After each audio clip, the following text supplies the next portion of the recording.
Perkenalkan, ini Pak Gilang.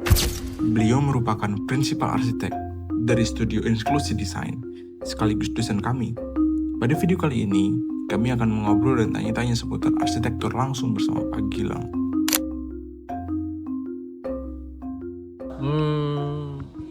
Kalau di kami tuh kita suka mengamati hal-hal kecil sih sebenarnya. Tapi itu juga tergantung owner ya, tergantung project. Tapi kalau di rata-rata tuh kita sebenarnya suka mengamati hal-hal kecil. Dan itu yang akan kita amplify ke projectnya gitu. Kayak gitu. Inspirasi kadang malah kita juga berfokus ke masalah dulu instruksi inspirasi itu, karena mungkin nggak semua orang itu berbeda dengan seniman ya. Seniman dan arsitek itu beda. Seniman itu dia bekerja tanpa brief. Aku mau gambar gunung ya silahkan gitu.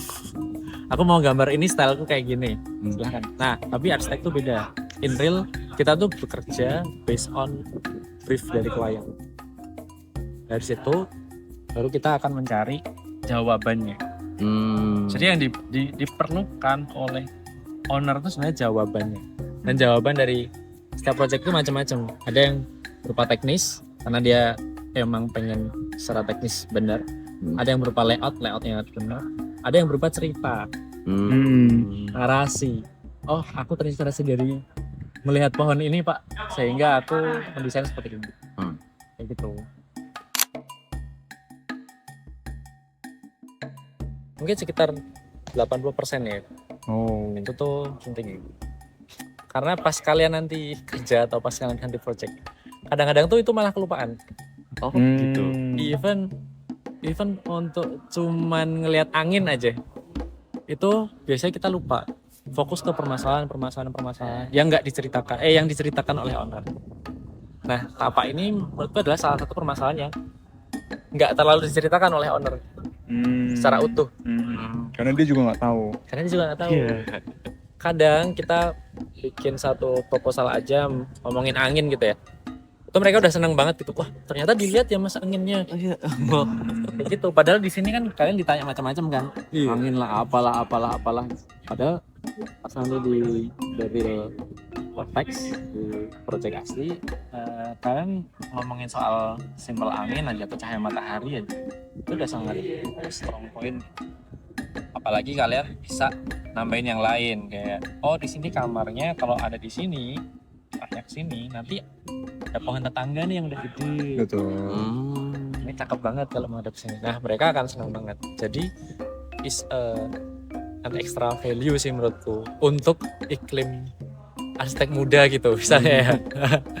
Dan kalian kalau mau membedain segmen dengan segmen segmen klien ya dengan arsitek-arsitek muda yang lain tuh bisa ngencengin banget di bagian konteks kalau menurutku. Kalau kalian lihat di Shopee ada orang yang jual desain per meter 5.000, ya itu bisa kalian kalahkan dengan hal-hal kayak konteks kayak gitu. Benar juga. Karena itu customize banget. Yang membuat kita mahal itu ya kita butik gitu, kita customize gitu, nggak template.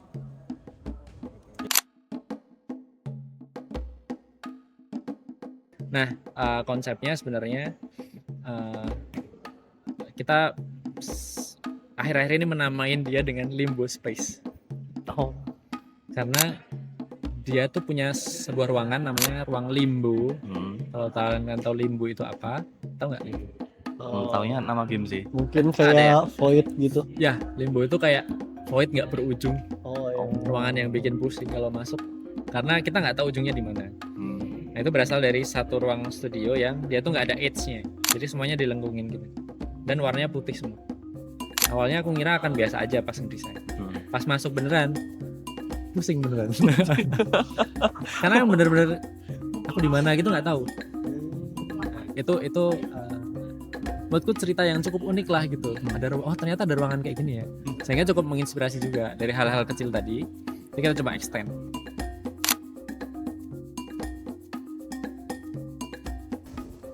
Itu ada, tapi bisa dihitung dalam 1 tahun.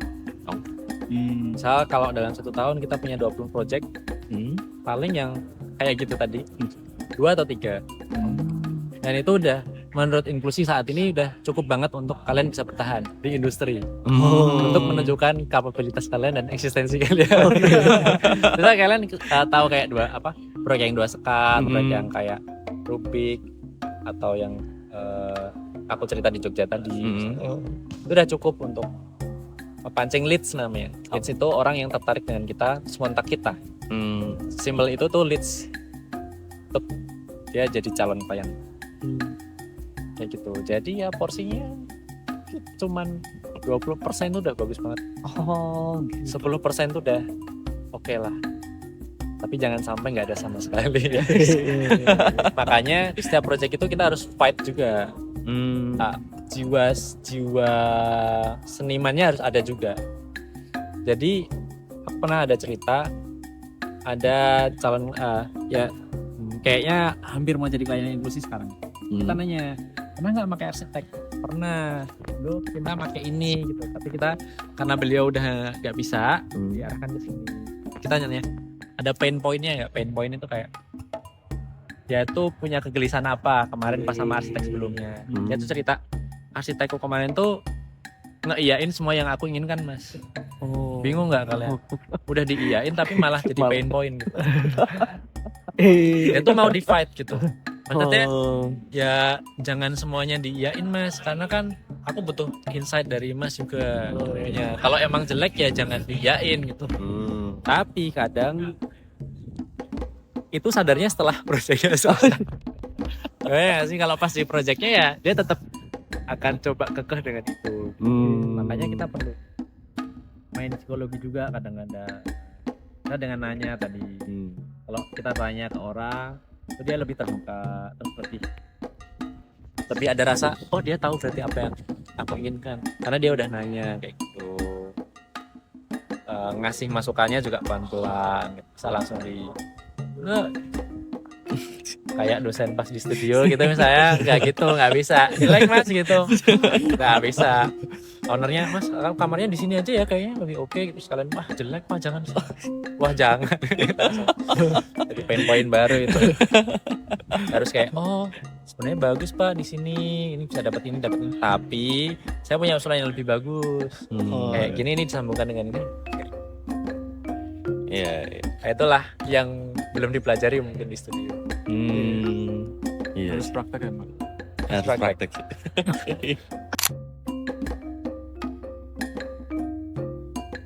Kalau kalian bertiga ada keinginan meneruskan langkah jadi arsitek? Betul. Semoga. Insya Allah ya. Semoga dilancarkan. Amin. Udah gitu aja berarti. Cocok. Ya, kalian akan menemui hal yang baru terus di setiap step progres kalian jadi arsitek kalau menurutku. Entah nanti kalian langsung buka gitu ya, atau kalian bekerja di satu biro. Langsung buka tuh bukan berarti langsung banget ya, kalian tetap harus magang gitu. Karena emang mostly gini, arsitek itu kan ada belajar desain pertama, belajar komunikasi kedua, belajar bisnisnya ketiga. Itu nggak bisa dalam satu waktu gitu.